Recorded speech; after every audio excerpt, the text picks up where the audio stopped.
Thank you very much. Thank you everyone, thanks for coming this afternoon. So as we've talked about so far, we're on the verge of a local and mayoral election on May the 4th, which we've been working tremendously hard for already. But we now also have a general election to consider, a general election to fight about on June the 8th. I was a little bit annoyed about that because I was halfway through the last series of Line of Duty, and I'm definitely not going to get back to it before the end. So please, nobody tell me what happens at the end, okay? I just don't want to know. So we've now had 7 years of austerity, 7 years of coalition government and then Tory majority-led government.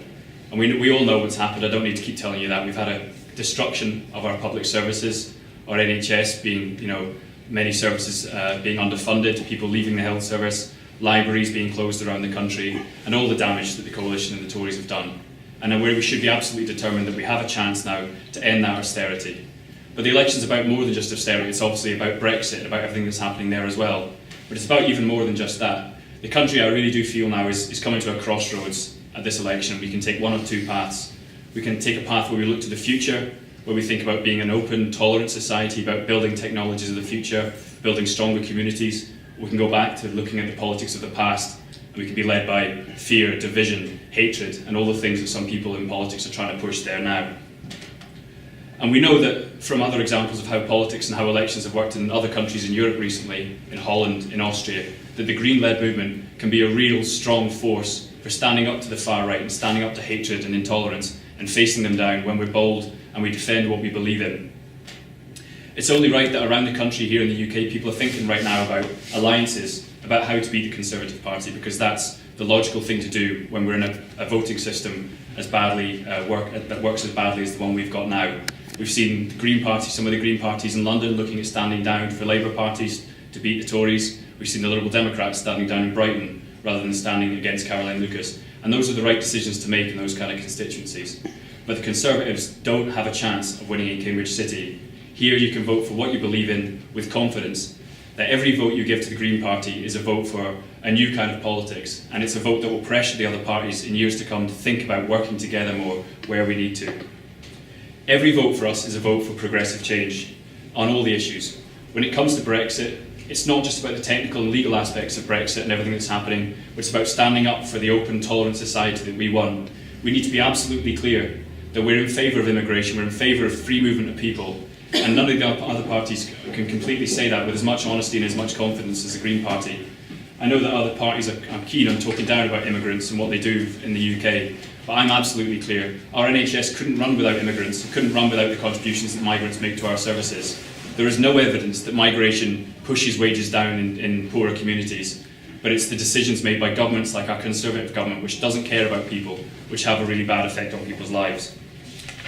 There's going to be a lot of risk as we continue with the process of Brexit when it comes to the environment and when it comes to workplace regulations.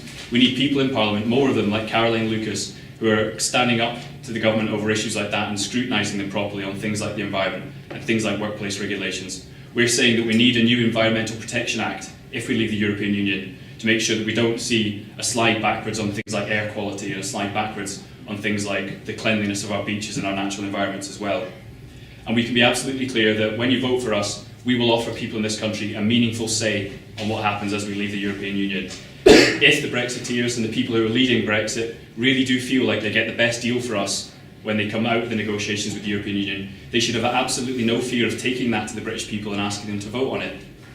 If it's the right deal for Britain, people will see that, and if it's not the right deal, then people should have the opportunity to think again about it and have a vote and have a say, rather than all this power being concentrated in the hands of the Conservative Party.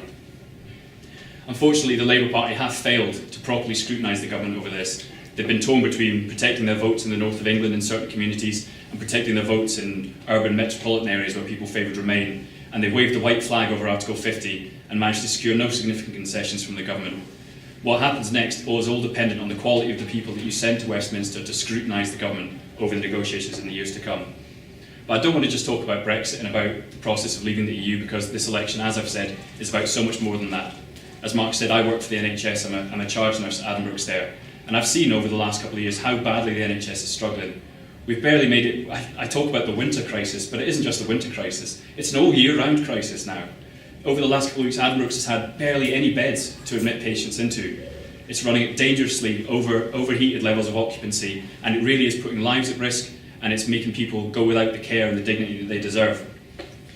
Recently, I've been campaigning to try and get the local clinical commissioning group here to overturn their decision to scrap funding for IVF treatment. IVF treatment, just in case anyone doesn't know, is a treatment that now allows couples who can't conceive an opportunity at conceiving their own child.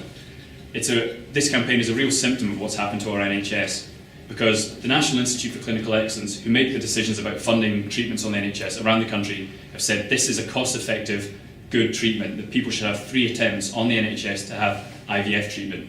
But because of the fragmentation of the NHS, because it's been divided up into all these different areas, different parts of the country are making their own decisions about this treatment. In one area in Bedfordshire you get 3 cycles, in another part of the county you get none. In Cambridgeshire you get 1, and now they're saying you're going to get none. You won't get a single opportunity for that. Just yesterday we met with a couple who are going through the process of applying for IVF treatment themselves, and they're under huge stress and anxiety about maybe what's their only chance of having a child. And now they've been given the added stress and anxiety of worrying about whether that opportunity will even be funded on the NHS at all. And when we talk about austerity in the funding of public services, it's those kind of decisions that will be made that place huge stress on people and have huge consequences. So the Green Party will go further than the Labour Party. We'll not only fund the NHS properly, but we'll support the NHS Reinstatement Bill, which will bring the entirety of the NHS back into public hands and make sure that it's funded publicly and it's funded properly. And it's not just about the NHS, it's about the wider care system as well.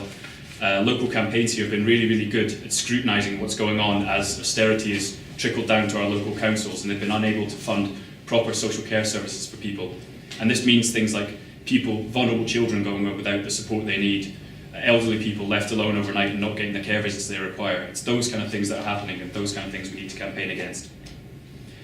And as Jeremy has already addressed, the Green Party, obviously, the very central vision of what we want to do is protecting the environment. And we don't have many more chances, many more elections to make the change that we need now. Analysis and research recently has shown that we've got 4 years of what we're currently doing before we blow any chance of keeping global warming to 1.5 degrees or below. And if we go above that threshold, it becomes rapidly unmanageable, rapidly dangerous, and will have a huge effect on the planet. So the MPs that you elect on June the 8th, unless by the end of their term they've taken serious, brave decisions such as ending fracking, ending exploration for further fossil fuels, and ending subsidies for fossil fuel companies, unless they take those decisions, by the end of their term we'll have missed the chance to prevent serious global warming. We need to elect people who are serious about confronting that problem now. And the last thing I want to say is that none of those issues can be addressed unless we talk seriously about reforming our democracy and reforming the way that our country works. Recently, Mari Black, who I'm sure many are familiar with, the SNP MP, who's about, I think she's 21 or 22, who was elected in the last election, came out and said that she's found Westminster frustrating and difficult to work with. She's even contemplated resigning because she doesn't think it can achieve anything. And when our parliamentary system, when we have someone who's been elected for a year or two at the age of 21 comes back and says this doesn't work, it's useless, we know that we need to reform it. And everything in this country, everything that we need to do has to go through Parliament. So we need to be serious about talking about reforming the House of Lords, having an elected second chamber, reforming the voting system so that people's votes count and that they can't be held hostage against you. And I'm clear that we'll do all of those things, we'll address all those issues, and we'll reform our democracy so that it works properly for people. So I urge you not just to vote on May the 4th for candidates like Jeremy that will serve their local communities, and for mayors like Julie who will do a good job for people as well, but also on June the 8th, take the brave decision and vote for the people who will be able to make those brave decisions in the years to come. Thank you very much.